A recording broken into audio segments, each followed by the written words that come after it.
आज होता या दोघी जणींचा रिझल्ट आणि आपल्याला जायचं होतं तो रिझल्ट आणायला. तर नमस्कार मित्रांनो, स्वागत आहे आजच्या ब्लॉगमध्ये. त्यांना घेतलं आणि आलो डायरेक्ट त्यांच्या शाळेमध्ये. मग पहिले तर पाहुणे-बिहुणे आले, मग त्यांचा फोटो-बिटो काढून घेतला.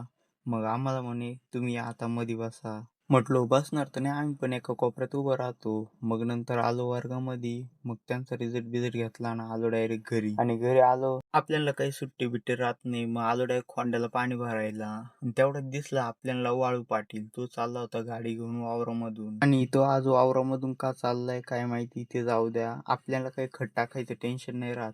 कारण गोणी डायरेक्ट आपण चेंबर खाली ठेवून देतो, म्हणजे विषय कसा डायरेक्ट वावरामध्ये होऊन जातो. म्हणजे कसं खोंड्या एकदम मजबूत झाला पाहिजे. आपण डायरेक्ट खोंड्याला काळं पाणी सोडतो. म्हटलो इकडं काळ्या पाण्याच्या नादात तिकडे जायचं वाफा भरून. तेवढ्यात दिसला आपल्याला सुका पाटील. म्हटलं चला आता त्याचं थोडं पुष्पगुच्छ देऊन त्याचं अभिनंदन करून येऊ. मग सुका पाटील म्हणे, "थँक्यू भाऊ, थँक्यू. आपल्याला पण ब्लॉगमध्ये घे." म्हणलं 100% तुम्हाला ब्लॉगमध्ये घेतो ना. सुका पाटील आणि मी गप्पा मारतच होतो. तेवढ्यात आपला खोंड्या पण भरून झाला. म्हटलं चला आता मोटर बंद करून येऊ. मोटर बंद करायला आलो, पण एवढं ऊन होतं का कधी बास.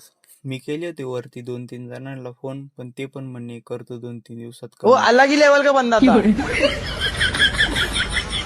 तसं तर आपल्या विहिरीतलं पाणी पण लय कमी झाले. म्हटलं बरं झालं लवकर आलो. आता चला पटकन मोटर बंद करून टाकू.